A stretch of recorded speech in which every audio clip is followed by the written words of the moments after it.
Welcome everybody to the October 14th regular session City Council meeting. Madam Secretary, a quorum is present? Yes. All right, we're going to move into our invocation and pledge of allegiance by the Jeremy E. Ray American Legion Post 324 chaplain.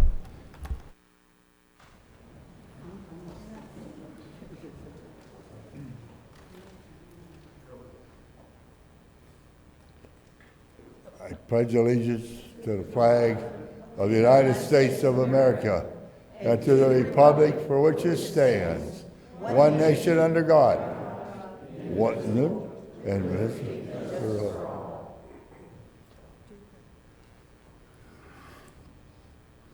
The invocation. Heavenly Father, we come to you today asking for your guidance, wisdom, and support as we begin this meeting. Guide our hearts and our minds in the spirit of fairness, right through thought and speech. Impart your supreme wisdom upon our activities so that our affairs may reach a successful conclusion. Thank you for being our source of guidance today. Amen. Thank you very much. We're going to move on to item C1, presentation of Police Department employee of the third quarter, Stephanie Otto, commander of the Jeremy E. Ray American Legion Post 324. Thank you. Each quarter, the American Legion Post 324, Jersey Village Police Department Employee of the Quarter Selection Committee meet to review a list of candidates selected by their peers. This is in no way a simple task, as all employees of the department are outstanding individuals that serve a purpose greater than themselves. For the third quarter of 2019, the American Legion selection of Officer of the Quarter is Officer Kevin Alley. Officer Alley has shown a high level of professionalism, dedication, and productivity. He loves his job and his work performance shows it. We thank you for your service and dedication to this department and our community. All these attributes work together to ensure that Jersey Village Police Department works smoothly and provides our residents peace of mind and makes Jersey Village a destination community. Other officers nominated this quarter were Officer Guzman.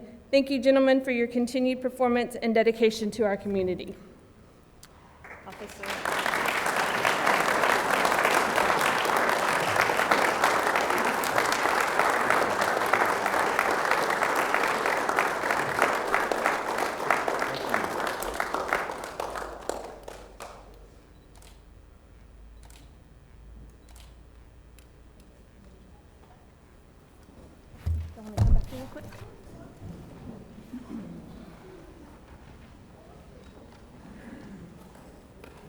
Move on to item number 2, presentation of employee of the month, Austin Blease, city manager. Mayor and councilors, it's my honor tonight to introduce to you Madison Boudreau, the October employee of the month. Telecommunications officer Madison Boudreau really goes above and beyond with her everyday duties in dispatch. She also extends that courtesy to the patrol division, helping them from time to time. One of the ways she's doing this is by assisting them with searches, which she does regularly. Her thoroughness in this task, as with many others, causes officers to have trust in her abilities as a dispatcher and makes them feel comfortable knowing she has their backs. TCO Madison Boudreau consistently volunteers her time so others in the division can go to needed training or take time off. She is also one of the best trainers we have and is also often called the closer. Madison usually gets the trainees at the end of their training and polishes them by making sure they are proficient in all the tasks required by the dispatcher. Adjectives that are consistently used to describe her are professional, knowledgeable, hard worker, thorough, quick thinker, helpful, and friendly. Madison has worked hard to hone her skills as a dispatcher to produce exceptional work. She's a favorite on the radio because she gives concise and correct information and is able to comprehend the most incomprehensible officers. Madison is truly a joy to work with, and she has proven time and time again that she's a great asset not only to this division, but to the city of Jersey Village. Madison?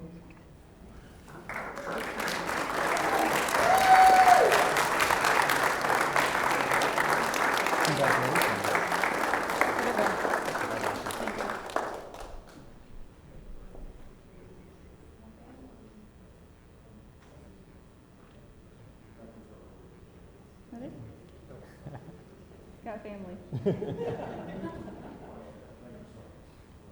Okay. Is that good? Yeah. Thank you, guys. Thank you so much. Okay, thank you.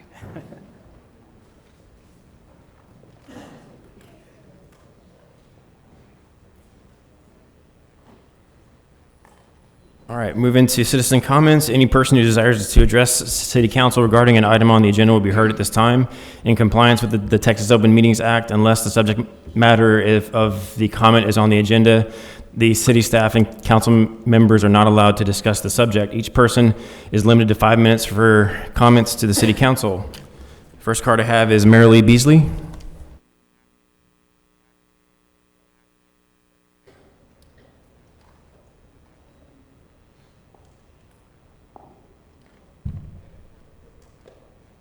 Good evening. I'm Marilee Beasley. I live at 14910 Lakeview Drive. Dear City Council, why did you find it necessary to host Doggy Dip Day? What were the benefits for this? What is the purpose of the Jersey Village Municipal Pool? Is it to relax people or dogs? The Jersey Village Municipal Pool is designed for humans, not dogs. I am a public health nurse, so I have some concerns. I requested information several times with the Public Information Act. I found out that several employees were needed to conduct this activity. I believe it was at least 3. It turns out that 36 dogs participated that day. I understand that there were chemicals needed to clean the pool. I believe that there were hairs from the dogs left in the filter which needed to be addressed. There is no information to find out the following. There were no copies of the rabies vaccination immunizations. The contact information for the owners of the dogs was missing. We don't know which dogs lived in Jersey Village and, lived there and which did not. There are several waivers which are missing because they got wet. What would the city do if one of the dogs was sick with a communicable disease? How would you notify the owners? What if the dogs started fighting with each other? What if some dogs were scared of the water? What if the dogs were sensitive to the chlorine in the pool? I understand that the staff looked at the rabies tag on the dog collar. How do you know that the collar belonged to that dog? I used to administer immunizations in a clinic, and then I even worked as a school nurse. I had a mother bring me an illegal and fraudulent immunization record so that she didn't have to take her daughter in for shots. And I figured it out by calling the clinic where I used to work, because she took two things, cut them together, Xeroxed, and thought I would never notice. Anyway, I did. I was unable to figure out how much this activity actually cost. I do believe there is a cost to the cleaning of the pool. It turns out that there are 7,600 residents who live in Jersey Village. I do not understand why there is an activity which is for so few residents. Plus, some of them may not live in Jersey Village. The percentage of dogs to residents is 0.0044. That is a very minuscule number for an activity which is only for 36 dogs, and we do not know if they lived in Jersey Village. How can an activity like this be justified? Are we going to have cat dip day next? I highly recommend that we do not have doggy dip day in the future. In my opinion, you are spending money on frivolous activities, and we don't seem to have money to have electronic voting. All right, now I also want to talk about censorship. Mr. Warren, I understand you previously posted unsubstantiated information on Nextdoor. I understand that specifically there was a lot of talk about recalling a city council member. I also understand that you posted that you had sources inside the JVPD who provided you this information. Was the data released a lawful act, a lie, or an agreement of support for a certain police administrator?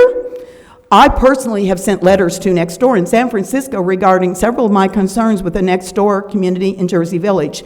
In that letter, I included the fact that Lynn Singleton is the wife of sitting council member James Singleton, which I believe is a conflict of interest.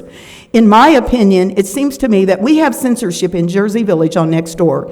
It seems to me that if anyone mentions something which might criticize the Jersey Village City Council, then it usually gets taken down. I also do not believe that it is appropriate for our new mayor, Andrew Mitchum, to get preferential treatment from the Planning and Zoning Commission for the Senate Avenue Brewery Pub. I do not believe that it is appropriate for the city council to vote on changes to things just for our new mayor. I believe that that is maybe called pay for play. Is it possible that it is illegal? What would the state of Texas Attorney General think of these activities? I did bring all of this to the city council's attention several months ago. Okay, now I realize my time's going to run out, but I do want to start Good evening, Mrs. Beasley. In the future, this is from Bobby Warren. In the future, if you are going to refer to my actions, I would appreciate if you address me directly by including me in your email. No one on the city staff or on city council controls my behavior outside of city council meetings. That said, I would invite you to identify precisely which of my actions you believe to be, quote, harassing.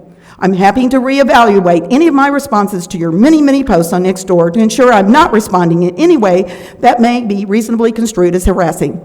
I think it's important to point out on Nextdoor, which is a private company, asking the city through its officers and employees to take action to curtail her free exercise of speech is not only inappropriate, but is also contrary to the core principles of the U.S. Constitution. As someone who holds herself out publicly as a Republican, and by the way, I don't know why it would matter whether I was a Republican or a Democrat. I'm a citizen of the United States, and I do believe in free speech. I'm sure you can appreciate the gravity of your request to the city to violate a fellow citizen's fundamental rights. That's your time, Marilee. Thank you. Okay, thank you. Can I respond? It's all fact and agenda. I agree. Public speech, freedom of speech is something that's very important. Thank you. And Your time is up, and he's time's responding. up. There was an inference in there about information given out illegally or inappropriately, and I want to stand up for Councilman Warren for a second. Anyone who would like to, you can go back in the public records in city council meeting just prior to Bobby Warren's election. You'll find in the public information requests all the needed requests that were made. It was a perfectly legal release of information. All right. We can move on to the next public comment. Michael Stembridge.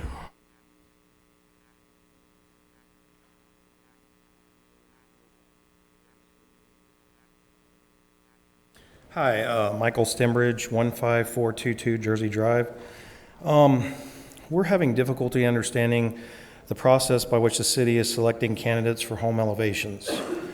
We were candidates for home elevations and even went to an elevation meeting along with some of our neighbors on East Jersey Drive. Then Mayor Ray and council created a set of 3 phases and we were told by Mr. Blease we'd be in the second but not the first round. Then 18 homes from Lakeview to Senate on West Jersey with a few streets like Acapulco and St. Helier became first round.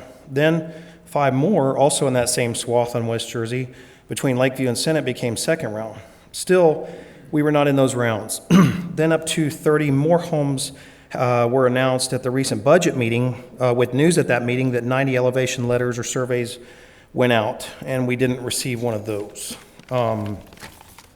90, okay, and so we are not in the first round of 18, nor the second round of 5, nor the third round of up to 30 now. And we've been asking for home elevation for 4 years now since we flooded in tax day flood April 17th and 18th, 2016. We don't understand the methodology being used to select the home elevations since we were originally on the elevations list like 2 or 3 or possibly 2 years ago. I don't have the exact date, and now we're not. The homes selected in the first and second rounds are similar to ours and East Jersey homes in value, and a person on Colwyn, almost right across the bayou, received one of those 90 letters. And Colwyn's not very far. It is across the bayou, I grant you that. Cost-benefit ratio, or, quote, more bang for the buck, quote, doesn't make sense as the homes being elevated are similar in value to ours and our neighbors' homes. People who flooded are paying city taxes for the city to pay the city's percentage of FEMA elevations for others, while we still go unelevated. We've been passed over 3 rounds now, and 90 people just got letters, which was discussed at the budget meeting, which we did not. There needs to be more transparency as to how the city is selecting these elevations. We're low income and can't afford to just move and to a place of comparable quality to Jersey Village. Jersey Village is extremely high quality area to live in. We don't possess extra money to just go buy plots to build on and whatnot. We don't have that kind of cash. We need to know which streets in JV the 90 elevation letters went out to. This process needs more transparency, and that's it. Thank you. Thank you, Mike. Mark Malloy.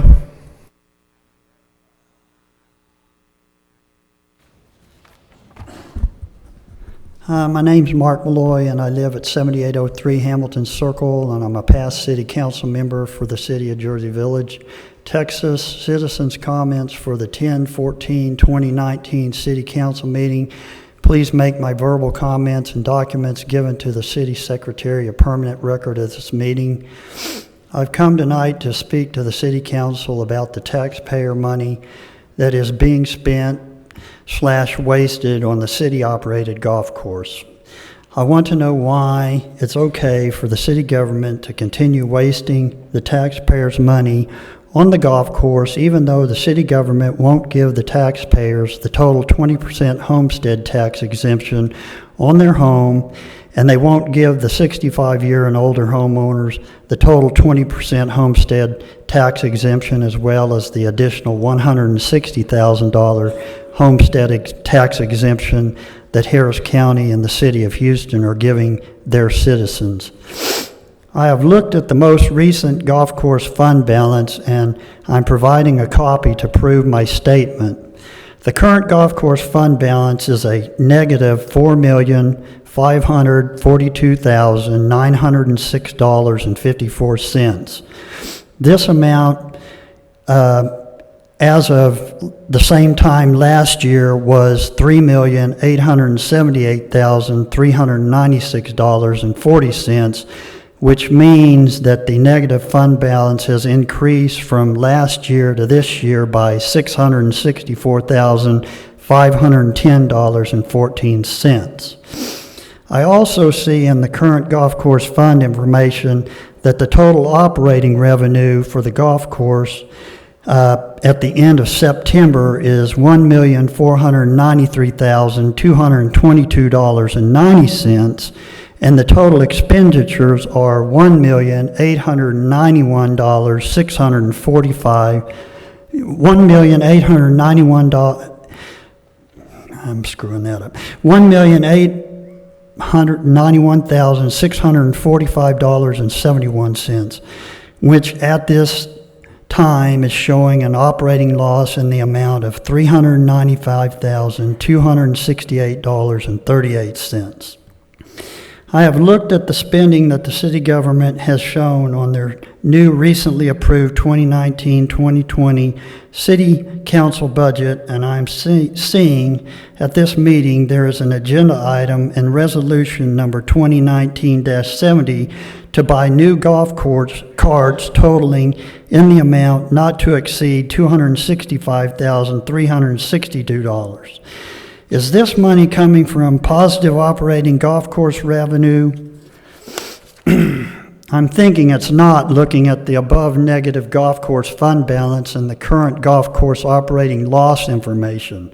I'm also asking about another golf course expense in the amount of $151,000 referenced as capital improvements for the golf course, as well as another golf course expense in the amount of $276,000 referenced as a capital improvements to the golf course, which comes to a total amount of $472,000 being spent on the golf course.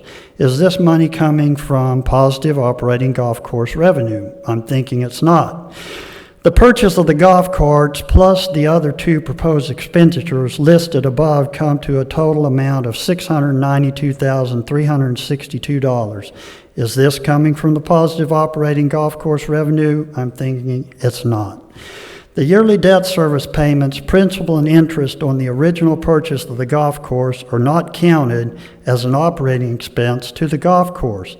That total cost is an estimated $12,793,114. This is another cost to the taxpayers of the city of Jersey Village, Texas, as well as the $3.9 million in climbing dollar amount for a new golf course clubhouse, convention center, and at least $800,000 for a supplemental wastewater treated irrigation system for the golf course. My question is, how much more of the taxpayers' money will be wasted? Thank you. Thank you, Mark. Don Eubanks?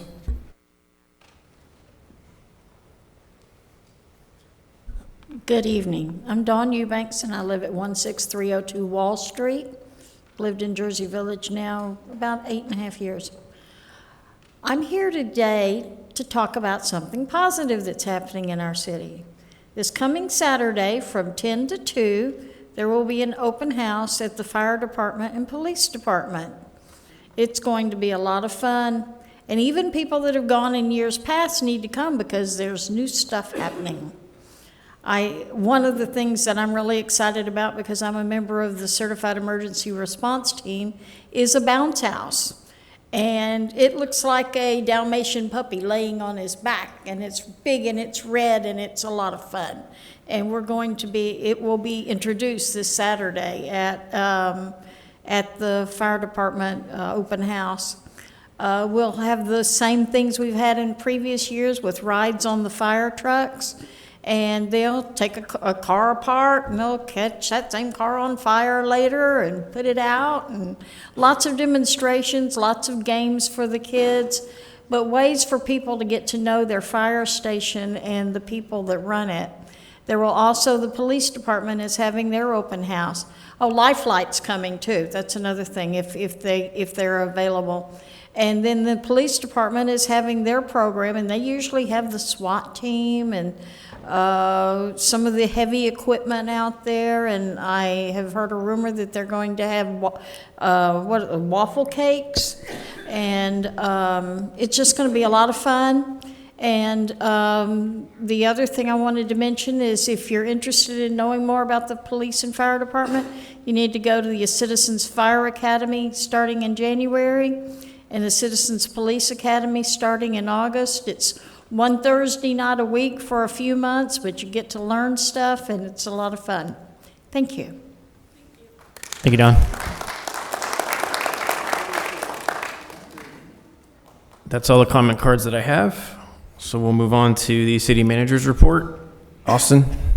Mayor and councilors, the city manager's report is in front of you tonight. We're happy to answer any questions you might have.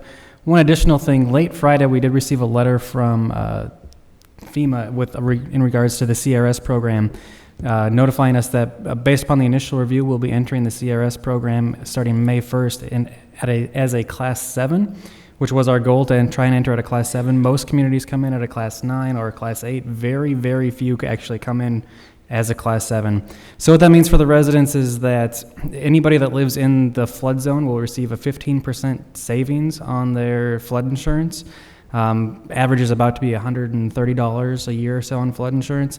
And anybody outside the floodplain that has flood insurance, they would save 5% every year. So some exciting news that we received late on Friday. That's excellent news.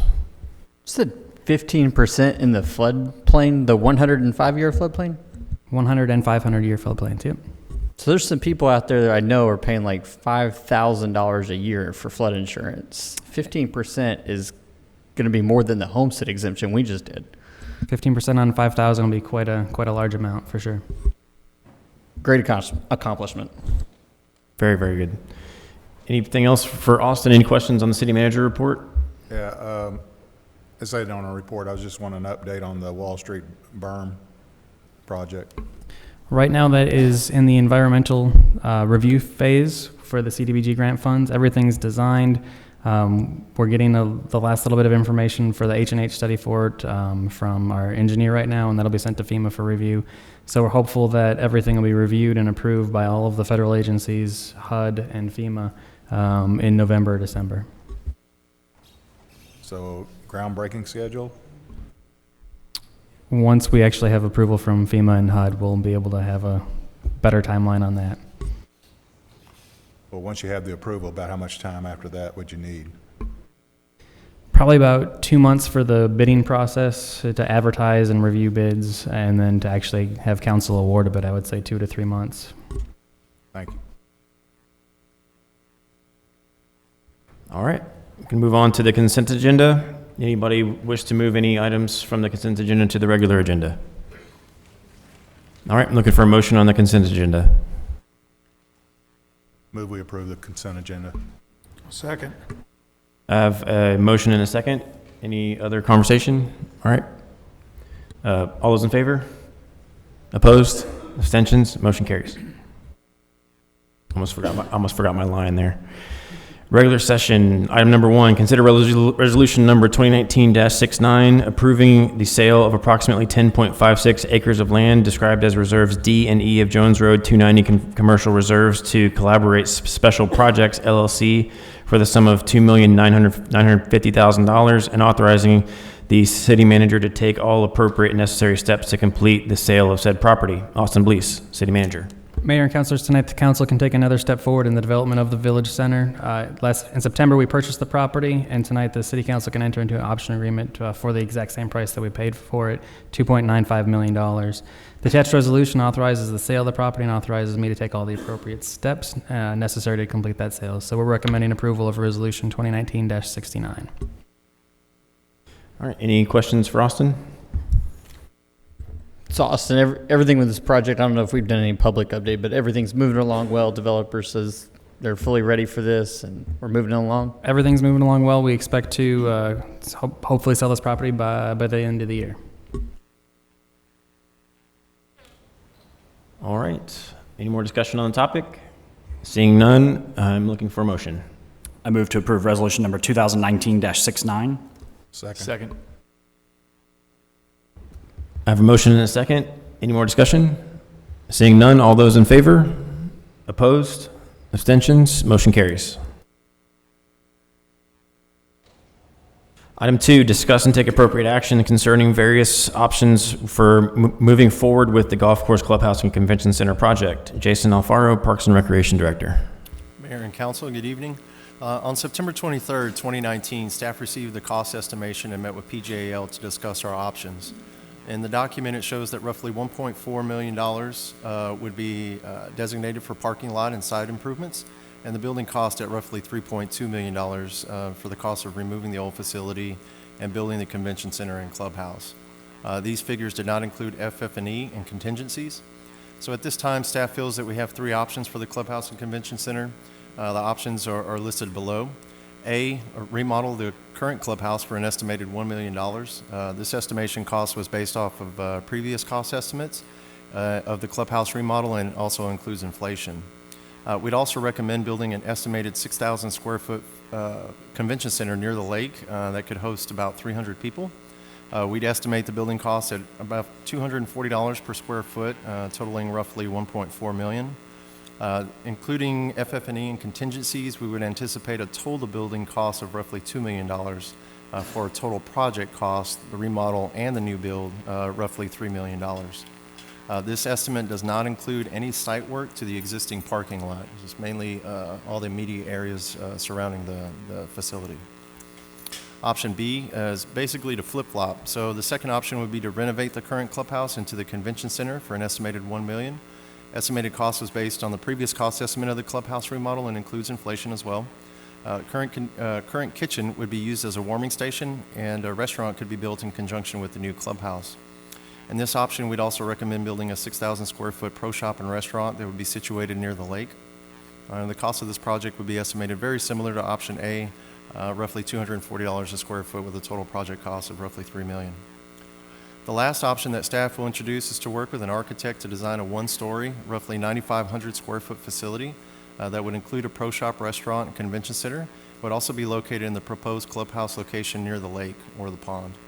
Staff feels that we have a solid design for the new facility and that we could incorporate majority of the floor plan designed by PGAL into the new architect's drawings. We would not recommend working with PGAL any further and find a new architect to work with to be able to complete this project. All of the aforementioned options do not include site work to the parking lot, nor does it include landscaping. Staff feels that parking lot could be added in the future, just phased in. We're really looking at a recommendation from council. All right. I'll open up the floor to conversation. I think the first premise that I would work off of is that our current building needs to be torn down, period. To repurpose, refurbish, do anything with that, I think is a fool's errand. We don't need to do that. The building has outlived its useful life. So with that being said, any option other than that is what we need to be looking at. I'm still not quite over the PGAL situation and us engaging them, giving them a budget, outlining what we wanted, them promising that they're going to, yeah, everything's fine, then we get down and they missed it by double. I think there's some more discussion that needs to be involved. In our contract with PGAL, was there construction management involved in that contract? Yes.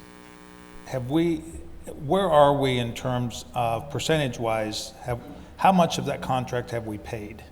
We've paid everything up into the construction management portion, so the design, development, construction documents, all of that has been paid. Do we have any recourse? That's probably more to the attorney.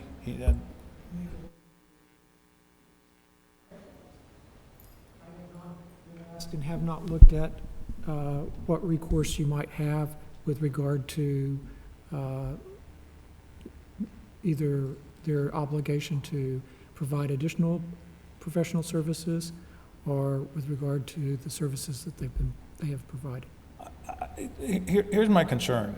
We laid out the parameters at the beginning of this project to PGAL, and we were promised that everything was good. We get to the end of the process and spent X amount of money, and we're right back where we started.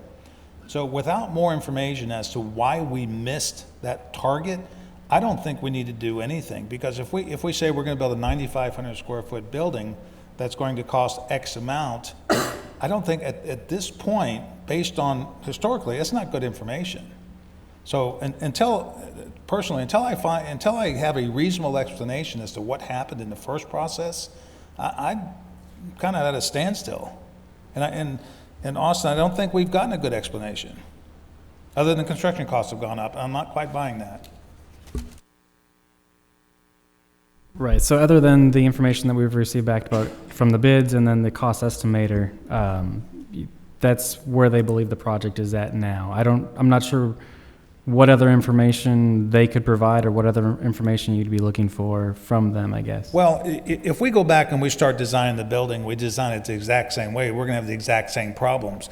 I want them to say, you need to eliminate a steel structure and go with a different tilt wall structure. You need to eliminate second story, whatever, and maybe Christian can help us. But what is it that threw the numbers so far off? Right, so from their original proposals, I would say that their numbers were off. The cost estimates that they have now from the cost estimator, I would say those should be a little bit more accurate. They never engaged a cost estimator before. So right now, the only real way that we're getting from them to try and bring this project back into the budget would be to go with a single story, cut out some of the things from the plan that we have now and move it all to a single story. So you'd go from nearly 11,500 square feet down to about 9,000 square feet. You'd cut out some of the fire escapes, the elevators, the dumbwaiters, some of those extra spaces, the boardroom would go, and those types of things. I think in theory that's fine, but I don't know if that's a fact. I'm sorry guys, I just don't have enough information. Before getting to this, 2 questions. The plans that PGL went out for bid, was it a steel building, or I thought it was maybe wood construction? No, it was wood construction. Okay. And does the building currently have a fire sprinkler and fire alarm system? Not that I know of. Okay. The scuttlebutt I heard was that there are very few contractors that would build a wood building of that size, which meant that our costs went up. That was just what one contractor friend told me. I do agree with separating from PGAL. I would love to know if there's something we can do about that, and Scott can look into that. I do think we were wrong. There was several meetings. There was many comments of, you are not going to come in under budget. Oh, we will. You are not going to come under budget. So it's not really a surprise that it comes in twice our expected budget. I agree. Option A and B are a non-starter. That building, if you pour $1 million into it, I'm not sure that they are expecting that our city ordinances are going to require coming up to the new code, and the new code in that building is going to well surpass $1 million. We need to go with option C, we can look at PGL. I do agree with taking no action today, but option C is the most likely option we need to look at. This building is going to be big for Jersey Village, and as JVSO was up here last meeting talking about an area for the community to gather, we need to make sure that we still, once moving out of this building, have an area for the city to gather. 9,000 square foot might not make that. We want to make sure that we get it right. And so let's pause, let's look at PGAL and consider some options before moving forward. I want to second what they're saying about looking into whether PGAL lived up to the contract, because they really went over our budget quite a bit. The other part is on option A and B, part of that is going to have to be paid out of the general fund, correct? Correct. So basically, option C is the only one that is totally using hot funds. Yes, sir. I'm totally with Councilman Holden on the tearing down the current building. All of the landscaping around it, that building is crap. I don't know what I'm not enough of a construction expert. I know it's a steel building, right? I'm not sure. I'm sure it is. Current one's a steel. Yeah, and what you can do with the ceiling and stuff like that, because the low ceiling just doesn't cut it for what we're trying to do. I don't know what all the options are as far as the detail work and stuff like that. We haven't seen any designs or drawings like we had worked with on the two-story building. Right. But yeah, I'm ready to make the decision tonight. I'm ready to go with option C. I don't really want to wait any longer. I tend to agree that something approximating C is the only thing that really makes sense at this point. I guess my only concern would be my concern would be if we went with someone other than PGAL, are we increasing our expenses substantially, or is it kind of a wash at this point because we would be seeking a redesign? I mean, I kind of think that if they come in and they offer us, hey, we will design you something that falls within your budget, and you fundamentally fail to provide the thing that we said we would pay you for, they probably owe us to develop something that actually falls within the criteria of what we paid them for. You know, if I pay a realtor to go out and find me a house that's $250,000 and they come back and say, great, I've got a 5,000 square foot house that's only $250,000, and I go and we try to get a price on it and it's $1 million, well, you know, that realtor hasn't exactly earned any fee. I would like to see us, if at all possible, to go back to PGAL and see what we could work out, unless there's something else that we haven't really been told here that's fundamentally affecting our relationship. I think they've had several meetings with PGAL and have not come to a resolution. I mean, by resolution, are we talking they think they've done what they needed to do and we should move forward with that? No, I don't think that's the case. We've just we've tried different ways to try and bring the cost down, and we just feel like we're not making a lot of headway.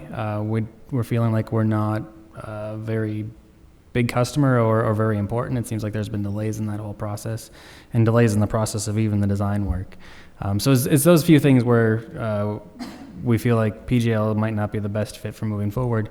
It's also, you know, we're going to have to go out and totally redesign a building, and we've got a good working relationship with Collaborate Architects for the project that we're doing with the City Hall, and they could be an option as well. So we just wanted to provide those options to the council. We feel like we've had a good run with them, but at this point, PGL is just not as responsive to our needs, we feel, as they should be. I'll be honest, I think we should go back, and if the idea is let's build a 9,500 square foot facility that falls within this description, ask them to take the current design, adapt it to that, and if they refuse, then yeah, I think we would need to have a discussion with the city attorney about what to do after that.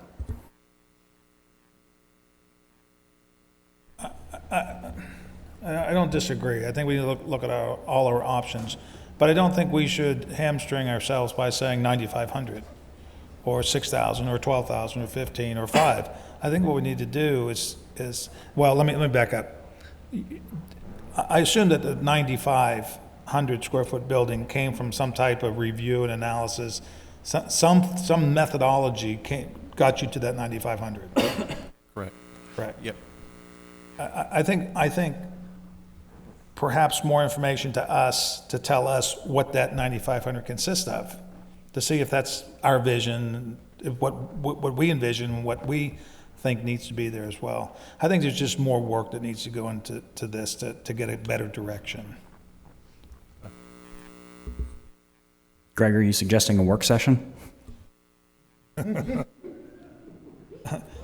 haven't had one of those in a while. Yes, but unfortunately, I think, like I said, I think there's a lot of information we don't have. I think that our desire is to build a new building that's going to last. It's going to be rehabbing the old thing is just. I think we all agree with that. So if we're starting back at ground zero, we need to know what went wrong the first time, so we don't make the same mistake the second.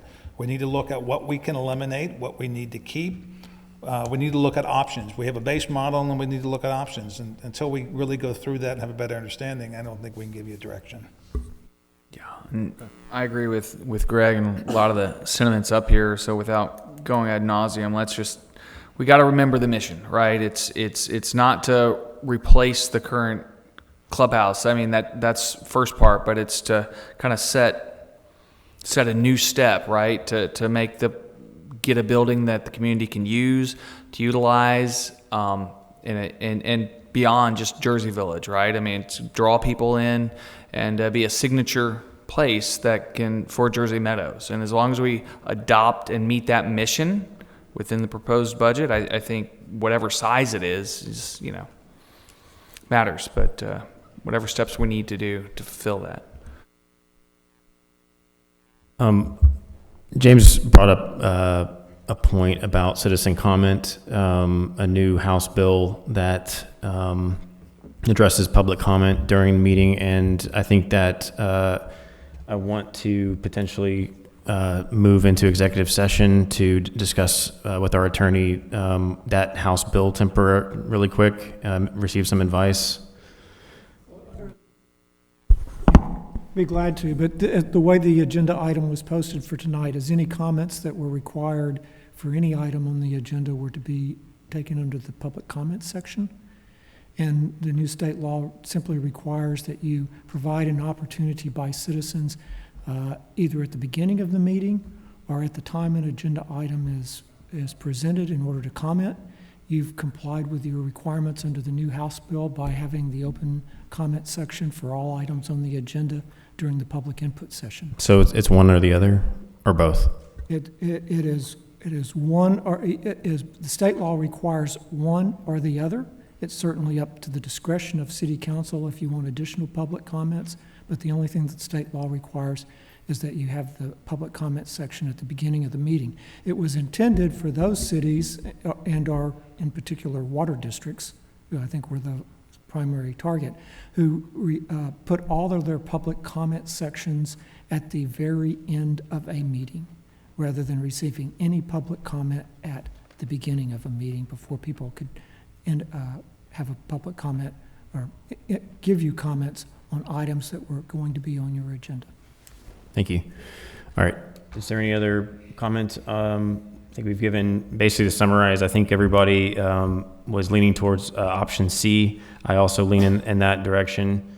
I think a work session on this topic is really necessary to come up with a way forward. And I'm on board. I'm on board with kind of what everyone was saying. This is about Jersey Meadow and making that, it's an asset for the city. It's our golf course. We're continuously improving it. It's getting a lot better. We've heard comments from people about how much more they're playing that golf course. It's hitting max rounds almost this year. So it's definitely something that we need to continue to invest in.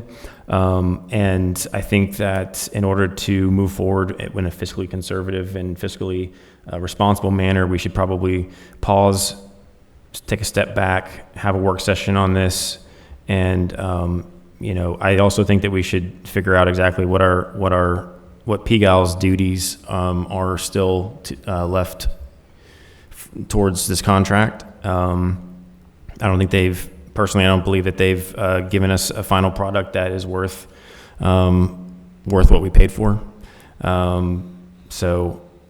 With that being said, do we need to schedule a work session? Do we need to come up with a work session schedule now, or?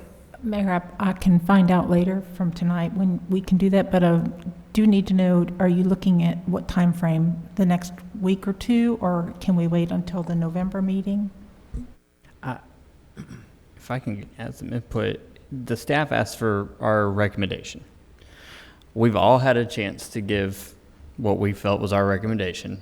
Some of it required a lot of research, such as meeting with Scott on PGAL and terms of the contract and let them flesh out. I don't think we should bind them to a particular date or time. We've gave them the input they asked for. Let's let them go back, regroup, and let them ask for a date once they consider it. I don't think that's going to be outrageous, 6 months from now. So. I agree. I think that is a lot of information to go back to your team and for our city attorney to look over. So why don't you guys regroup, give us a couple of dates, and we'll come in, and then there'll be citizen comments, of course, at that meeting as well. Yes, sir. Thank you.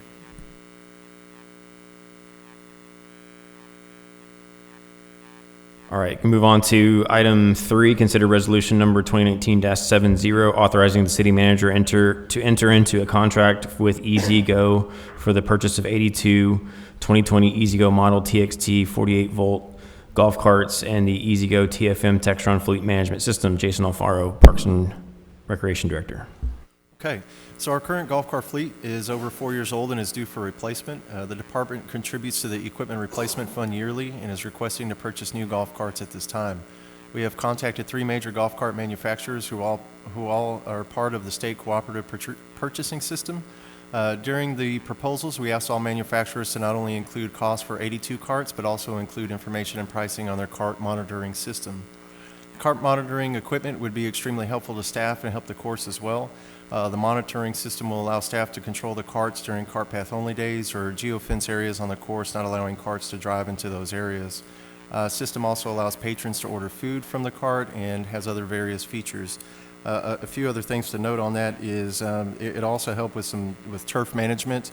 It also has flyovers for all of the holes, and it can actually turn the carts on and off throughout the evening, so we can shut it down at the end of the night. So it's a pretty neat little feature. Each company submitted an optional player experience screen and office software that is priced separately from the actual cart fleet pricing. All figures include shipping and installation of the cart parts and charges upon delivery. The carts from EasyGo set at $226,650. Yamaha came in at $258,421, and Club Car had a price of $263,032. The player experience with EasyGo was $36,712 per year. Yamaha was $34,440 per year. Club Car was $31,000 to $68,000, and the reason why that varies is because they charge per every time a cart goes out, so they charge per cart and not by year. So we had originally budgeted $255,000 in the capital replacement fund for the purchase of the new golf cart fleet. Although the cart fleet purchase does fall below our budgeted amount and the player experience will put us over the budget, we do have enough funds that we have saved in the capital replacement plan. We will need to adjust our balance in the capital replacement plan during the future fiscal years if this purchase is approved.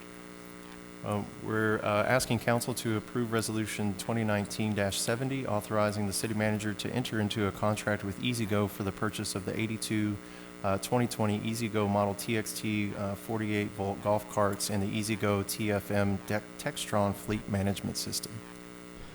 Thank you, Jason. Anybody have any questions for Jason?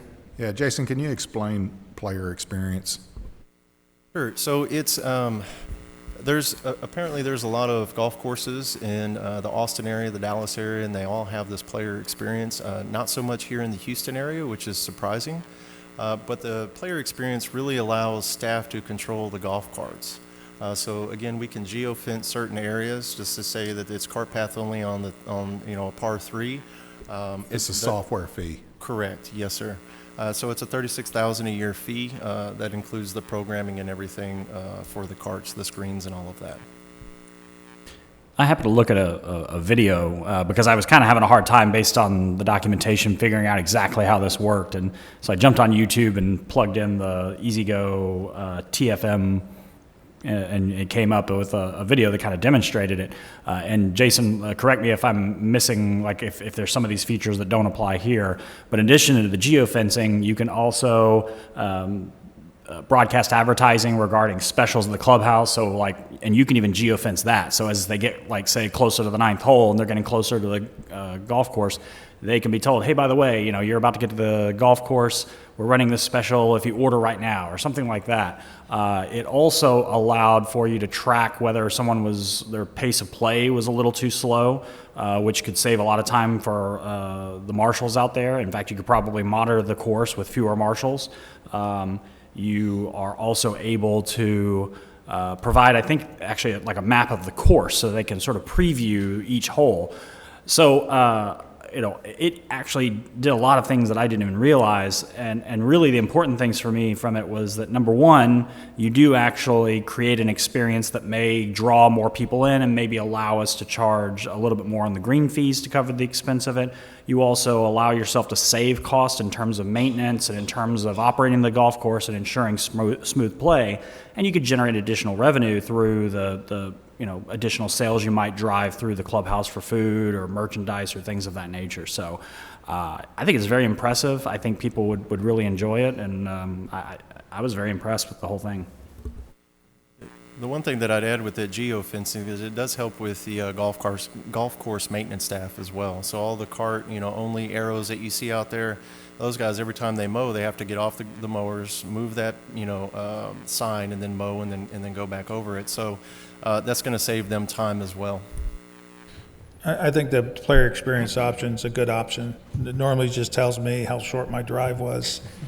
But it's definitely an enhancement. It's definitely worth, I think I figured $1.22 per cart per day.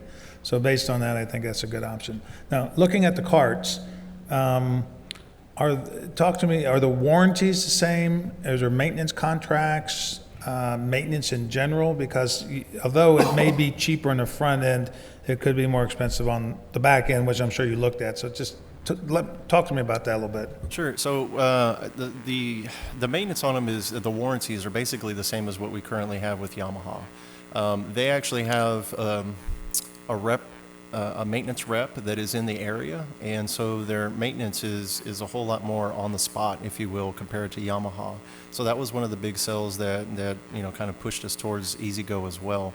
The typical maintenance items, our mechanic will take care of on a day-to-day, but it's the big things that may go down where we would contact EasyGo. And again, they do have a rep in the area, so they could get here fairly quickly. Are the current carts Yamaha? Yes, sir. And we had a bad experience with them, basically. Not necessarily a bad experience. It's just they came in a little bit higher than EasyGo. EasyGo does have about 50% of, I think, the Texas area, the Houston area. So I would call having defective seats that diminish the appearance of the golf carts and run down our image, serious defect. Yes, sir. And the representative wasn't as responsive as we would have liked him to be. Jason, how often are the golf carts replaced? Typically, they're on a 4-year program. We're hoping to move into a 3-year program just because of the seats, like Councilman just mentioned. I think at one time we were on a 3-year and we extended it to 4, if I recall, over the years. From what I've heard from staff, the 4th year is where things tend to kind of start declining. You have a lot more issues with the batteries, a lot more issues with the seats and the tires and those types of things. That would make sense. Looking at it, it looked like a majority of the items were on a 4-year warranty. And so that would make sense. At first I was not for adding for player experience. This is a little bit of a harder sell for me. But researching this, like Gary said, it comes down to $1 a cart. And not just the more generated revenue with sales and ads that you can put on it, but we're going to save a ton of money on yard maintenance crews, like you said, of manpower hours of going out and putting out the cart path only signs. And there's a lot of hidden savings that are going to affect the bottom line on this project that really draw down the cost of it or possibly go past the cost of it. So I think it's a great idea. I'm really looking forward to being yet another improvement. Matt Jones and those guys are doing an amazing job over there. We heard last month how great things are going. I like the idea and the direction we're going. Thank you. I don't know if everybody's experienced it or not, but whenever you're in one of these carts that is controlled like that, you get to a restricted area, there's no signs or anything out there, your golf cart just stops. The only thing you can do is put it in reverse and back out, and then make a turn and go the other way. But video I watched said there's a warning that came up and told you you're approaching it. Yeah, you never were looking at that and reading the warnings. It was at least 30 seconds before we looked at the video and read the message that told us to put it in reverse. I guess my question is, have you done any quantification numbers, spreadsheet numbers or anything, looking at how much savings you got in maintenance and additional sales from the clubhouse against that $36,000 a year? I mean, I don't like it to be so subjective. I'd like to have it a little qualified a little bit. Right. So we did not do that. Like I said, one of the things that we looked at was just the maintenance and how much it was taking our current mechanic to fill up some of those batteries and some of the small things that he's just having to take care of on our Yamaha carts. So no, sir, we did not have an activity where we sat down and reviewed all this. That's a pretty big number to hit the golf course budget. Yes, sir. Now, I do want to ask this maybe either for Jason or for Isabel. How is the capital replacement fund funded? How does money go in there to save up for this sort of purchase? They are transferred from different funds. In this case, the golf course transferred those funds. So in other words, the golf course, not the taxpayer, is paying for these golf carts? That is correct. Thank you. Jason, real quick, the 36 a year, if we purchase these carts, does that price hold steady for the next 4 years? Yes, sir. We talked with them, and we're actually going to pay, if it's approved, pay a lump sum, which reduces that cost to the $36,000 that you see before you. So, but yes, sir, we have been told that it was going to stay the same. Anybody else? Jason, you're saying that having the cash on hand made us eligible for a discount to prepay for it so that we're not charged extra interest or fees? Yes, sir. Thank you. They didn't have a Houston Astros special like Mac does, did they? They actually gave us a pretty sweet deal, but it wasn't as sweet as that. On a serious note, Greg mentioned we probably move from a 3-year replacement to a 4-year. Are golf carts something that we could adopt, something like we do with other equipment, other police cars and fire trucks, not equating them to the same, but where we're buying, on a cyclical basis, like just an incremental amount? Well, going forward? They offer us a trade-in value as well, but that's just that we usually typically buy it on a fleet basis. Yes, sir. And that way too, you don't have multiple years and different models coming in, and the guys are having to keep up with all the change. Yes, sir. Yeah. One last question is, what do we do with the old carts? They're traded in. Yes, sir. Anybody else have any questions for Jason? If not, looking for a motion. I move to approve resolution number 2019-70. Second. I have a motion and a second. Any more discussion on the topic? Seeing none, all those in favor? Opposed? Abstentions? Motion carries.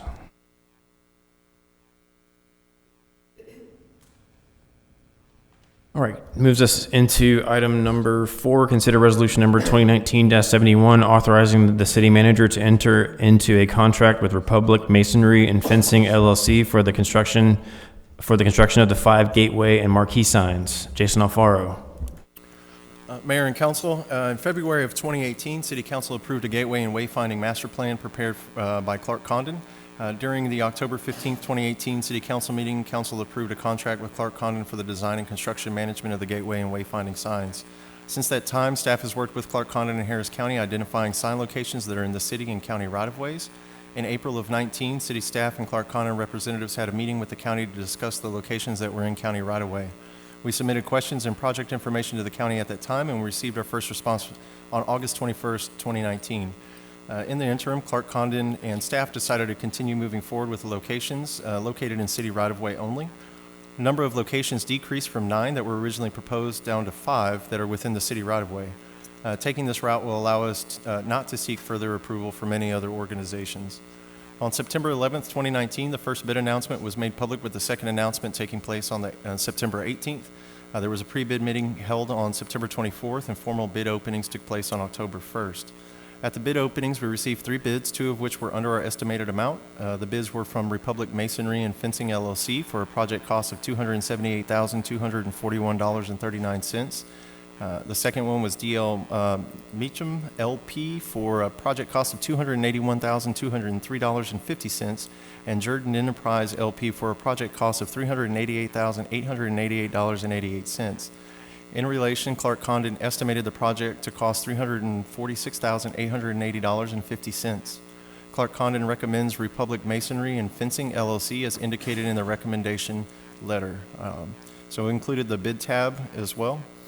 City staff recommends a motion to approve Resolution 2019-71, authorizing the city manager to enter into a contract with Republic Masonry and Fencing LLC for the construction of the 5 gateways and marquee signs. Thank you, Jason. Anybody have any questions?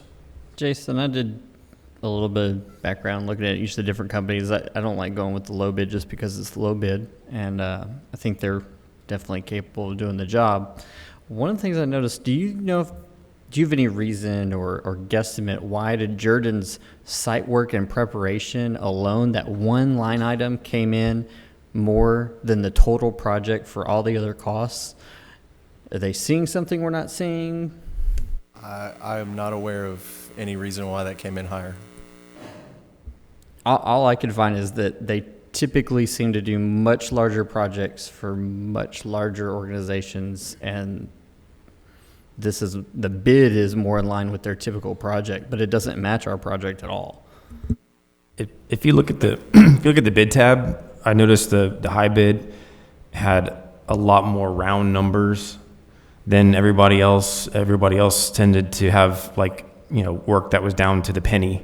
And the high bid, it seems kind of like they just plugged in some numbers to make it kind of round, and that ended up being why it was so high. And they're higher, of course, but I just kind of noticed what jumped out to me when looking at the bid tabs was that those numbers were way more round and less detailed.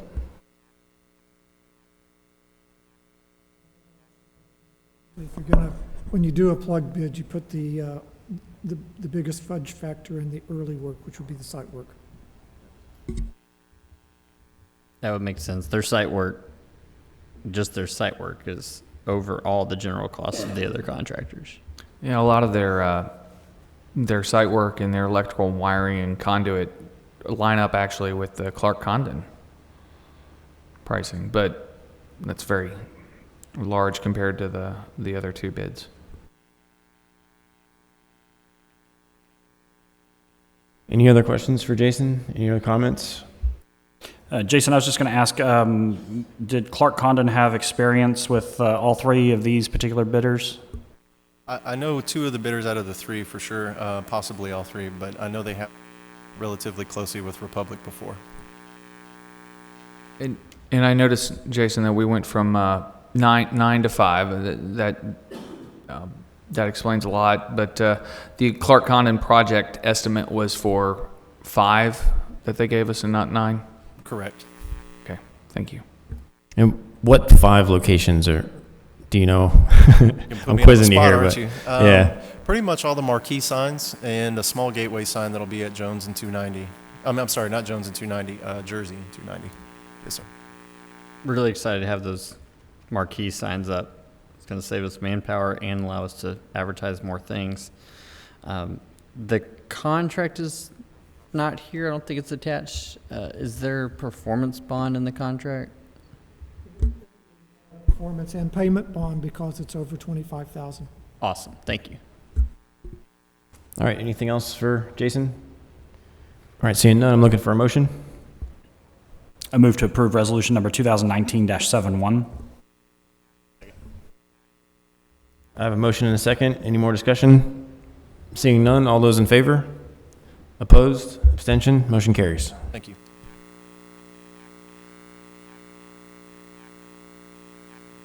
All right, moves us to item number 5. Consider ordinance number 2019-36, amending the Code of Ordinances of the Jersey Village, Texas by amending Chapter 14, Building and Development, Article 8, Public Utilities at Section 14-208F in order to make clear the responsibility of the developer concerning individual service connections, providing a severability clause, and providing a penalty as provided in Section 1-8 of the Code. Christian Summers, building official.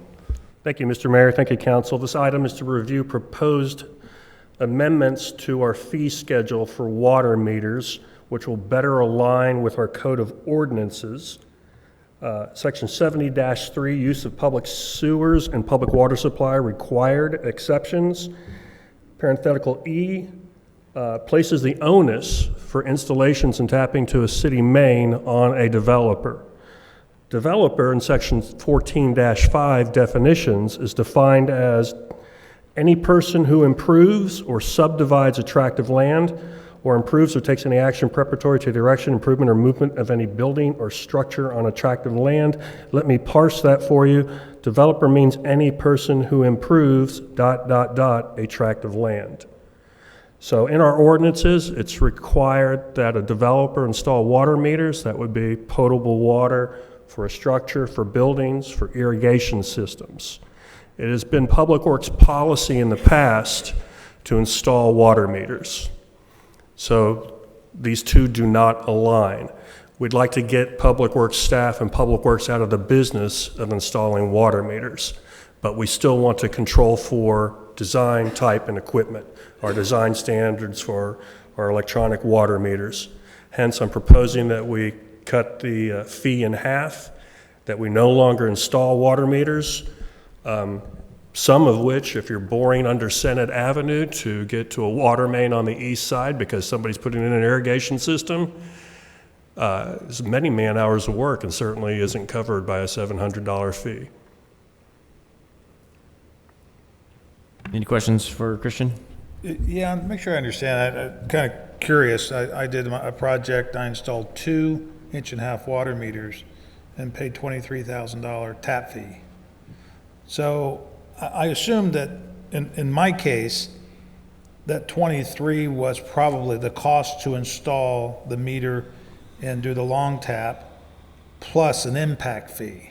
Impact, primarily. So probably included in, so in our scenario, nothing, the impact fee is still there. Yes, sir. The only thing is that the contractor is doing the boring and the connection and providing the meter? Or which we order. I'm sorry? Which we order. Which we order. Right. So we're proposing to lower the fees by half. What does a meter typically cost? We've got them at, let me go to the next page, but we had, I believe, a 1 inch or above or greater than 3/4 was $700. But let me go to the next page. I'm sorry. The actual cost of the meter. 3/4 inch is $600, proposing $300. 1 inch and above, $700, proposing $350. Okay, so. That wasn't what you asked. Well, what I'm asking, what it's going to cost the contractor. The contractor's going to have to provide the labor plus the cost of the meter itself. Yeah, and you were asking the actual cost of the meter, and he just gave you the permit fee for it. Correct. I'm sorry, you're right. The actual cost of the meter. Our actual cost of the meter? Yes. Which is now going to go to the developer. Harry, did you hear from Roy or Derek? They just thought these numbers would align. I'm sorry. But Chris. that would handle paperwork. That the $300 meter might be $190, and then there's paperwork involved, and the inspections that are involved.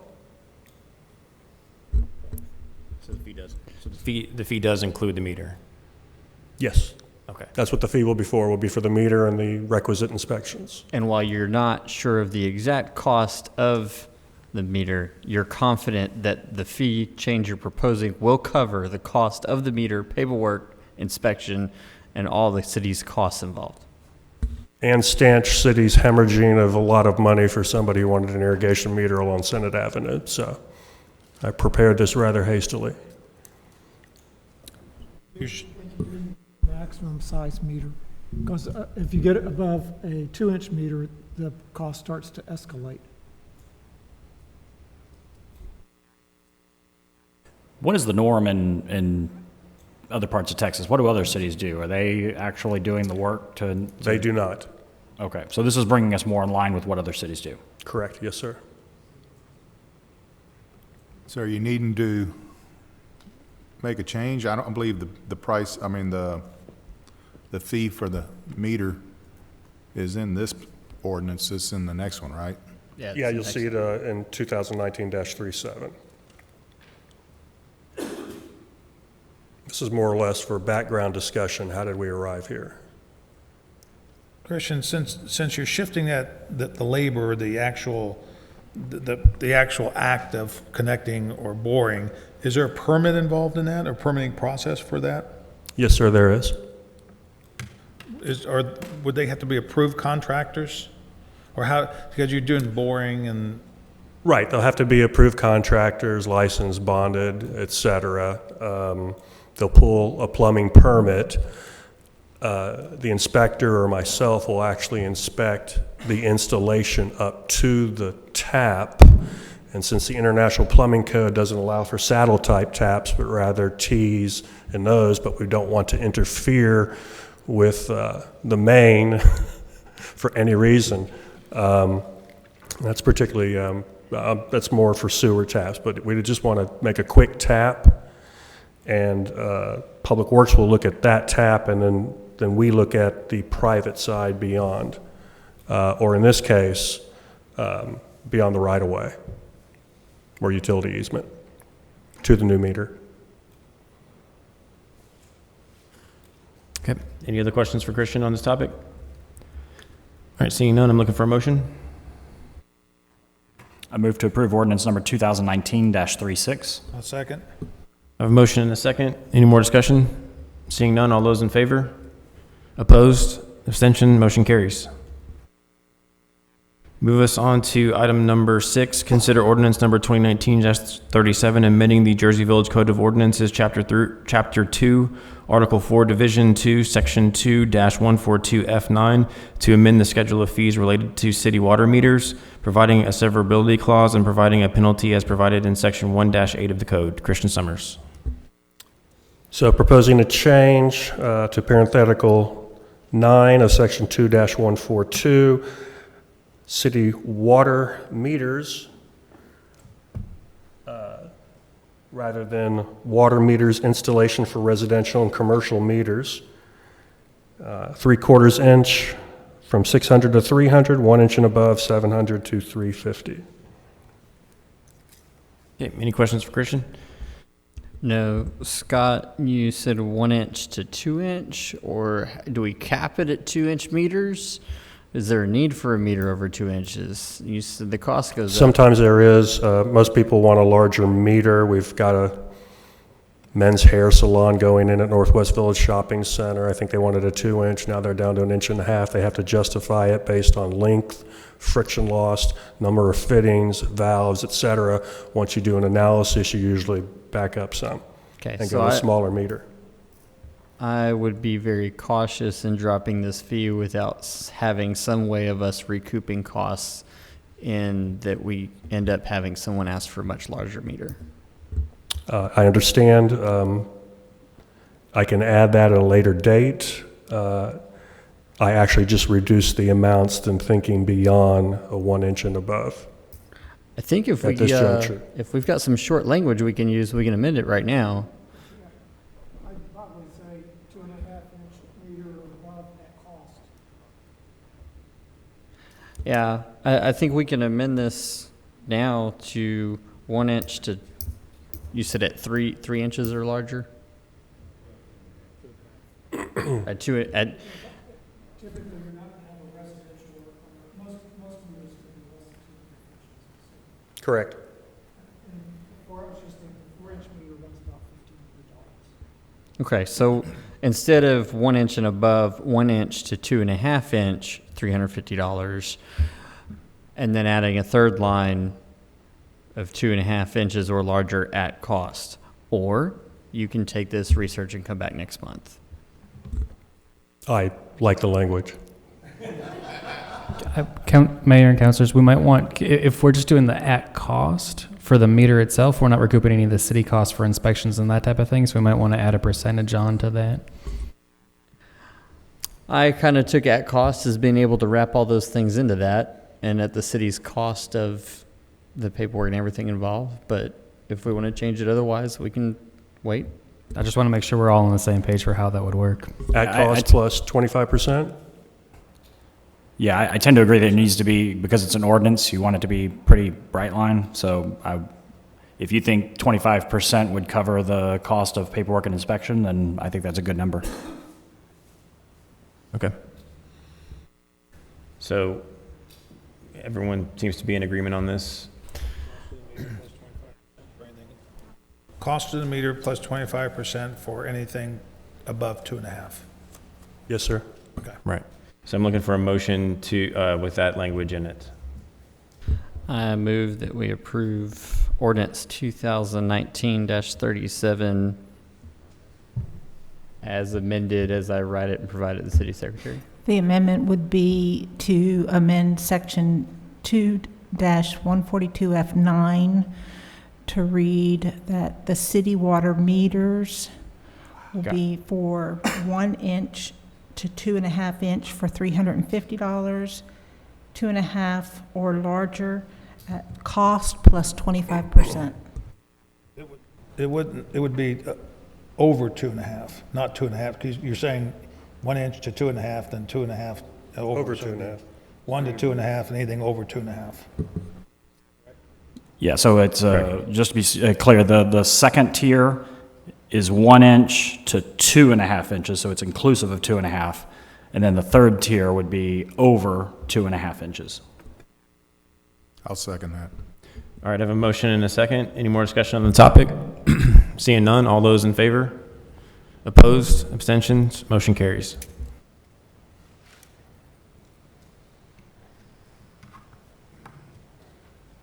Item number 7, discuss and take appropriate action concerning a progress report from the owners of the property located at 16884 Northwest Freeway, Jersey Village, Texas, concerning the progress on the performance of the permitted work required under ordinance number 2019-11.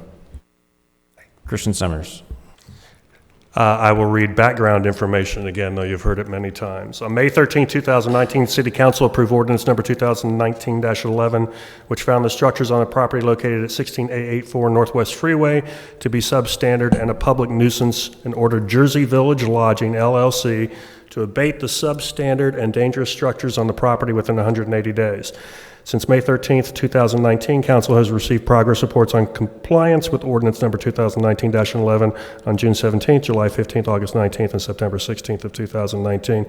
In completing the September 16th, 2019 progress report, City Council expected the following 4 items to be completed by the next progress report on October 14th, 2019. Issuance of the master building permit, issuance of a trespass affidavit, payment of hotel taxes, and installation of permanent fencing to secure the property. Since September 16, 2019, the city has received a trespass affidavit. However, the master building permit, while already released for permitting, that being Friday, September 27th, has yet to be obtained/issued. Permanent fencing has yet to be installed, though temporary construction fencing and the attendant job site monitoring should suffice once the permit is procured, and hotel taxes have not been paid. This item is actually, let me follow up on that. Got a pre-development meeting Wednesday morning at 10:30 to 11, and we expect the development permit, the building permit, to be obtained that day. And insofar as hotel taxes, Isabel Cato, Finance Director, has been contacted and providing an agent of Jersey Village Lodging LLC the proper paperwork. I will answer any questions or turn it over to Kathleen. Any questions for Christian? Christian, kind of as usual, in your opinion, are they progressing at a pace that they should be? Are they moving in the right direction overall? I'm a little surprised that I issued it for permitting for September 27th. I would have thought that maybe within a week. They probably have to select a contractor, go through a bid process, but I think they would have gone through those processes beforehand. And with all the emails, and you're holding us up and you're looking at the valuation of the improvement against our zoning regulations and whether or not that type of use is allowed if you have more than 50% damage. And my intransigence, I guess, in holding things up, once I actually say, okay, staff can release a permit, the permit hasn't been obtained. But it'll be this week. I agree there's a lot of background, but permit being said ready to pick up 2 weeks ago, project of this size, I don't see 2 weeks being that unreasonable. I agree they're probably stalling because it starts the clock, but I think 2 weeks, it picked up this week would not be a surprise to me for construction. I see that a lot where it's applied for, ready, but doesn't always get picked up right away. Well, quite often the architect, or in this case, architect and the designers, and as our project coordinator, and Mr. Chet Patel, we're not waiting necessarily for the contractor to pick up the permit. Chet Patel could have picked up the permit, and then they could turn it over to the contractor. That's not atypical. But good point about the calendar or the clock starting. Christian, remind me, it's 60 days? There's usually a 60-day window to commence work. That's correct, yes, sir. Is that from the time that the permit is issued or from the time it is picked up? Time issued, the permit is issued. Okay, so the clock's ticking. Right. Got it. But work could be a temporary power pole. Sure. Work could be adjusting the fencing, or it could be posting the permits. So basically, of the four issues, you've got you're expecting to get the master building permit, you've got the trespass affidavit, the temporary fencing is adequate for now. With the permit, yes, sir. Okay, and the one thing that's missing is payment of hotel taxes, and I don't know what our policy is for collecting your taxes, where penalties are involved, or where we're at in that process. Yeah, we need to add penalties. We have to add penalties because the taxes were due since last year, so we have to add penalties to those We're taxes. adding penalties. Yes, sir.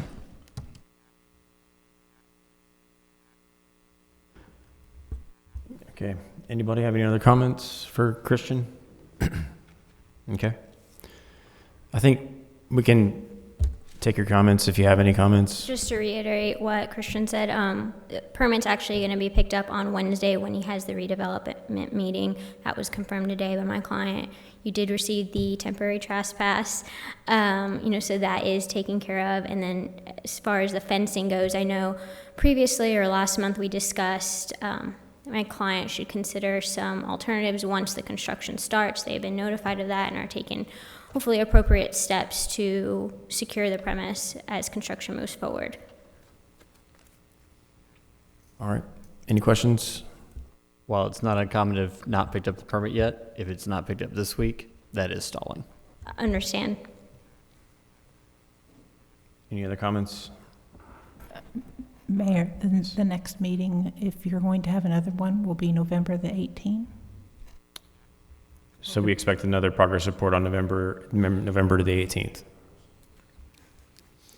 All right. Thank you very much. Thank you. That'll move us into mayor and council comments. Gary, did you want to start? I want to express sorrow and sympathies for the family of Joe Bonke.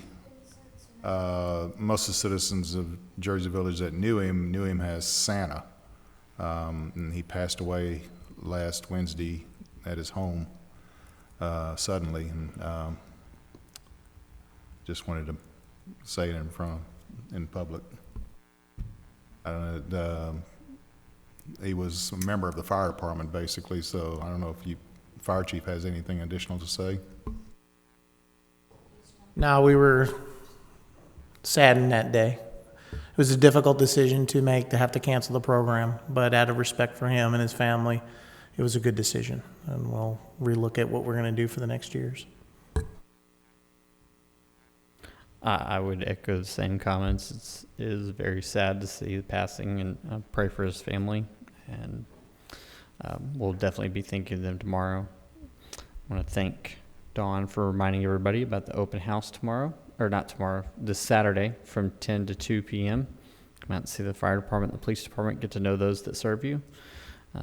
And I'm hopeful this player experience will help me find, with GPS assistance, my ball in the rough.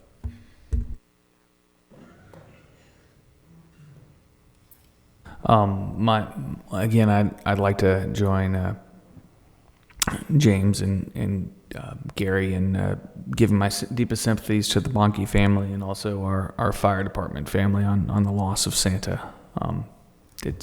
We had visits for the past 9 years, and so this will be a little hole in our family, but I know it's a hole in the fire department, certainly. I don't have anything. Yeah, Joe Bonke's loss is, I will say, was felt not just in Jersey Village, but through a very large portion of the community. I was actually very surprised to see how many people I knew from outside of Jersey Village who had posted about his passing, people that I didn't even know knew him. He clearly had a great impact on many people, and he will be missed. I also echo everyone's exhortation for people to go to the Jersey Village Fire and Police Department open house this Saturday. It's always a great experience, really great to really see all of the dedication and work that our first responders put in to keep us safe. So I'd encourage everyone to attend as well. I just want to say, so sorry for the loss in the fire department and the Bonke family. Santa came to our house 2 or 3 years, and some of the best photos we ever took were with him, and I'm sure that's a lot of families in Chavy have some really good pictures, and Joe was right there in the middle of them all. So I also read about his life and his work and what he did in his private life, and he sounded like a very great guy, and that's a huge loss. So my condolences. With that, we are going to move on to recess the regular session.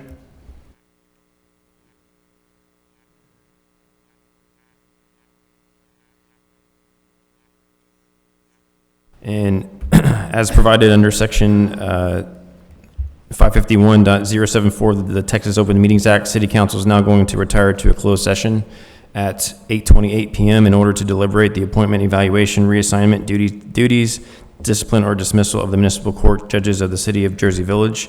We will return to open session and continue with the remainder of tonight's agenda after the closed session deliberations are concluded. And thank you, everybody. If you don't want to hang out through all this, thank you for attending tonight.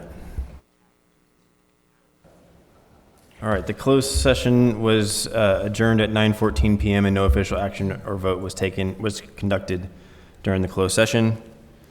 Reconvene the regular session, and we will not be considering any of the following 2 items. We are adjourned.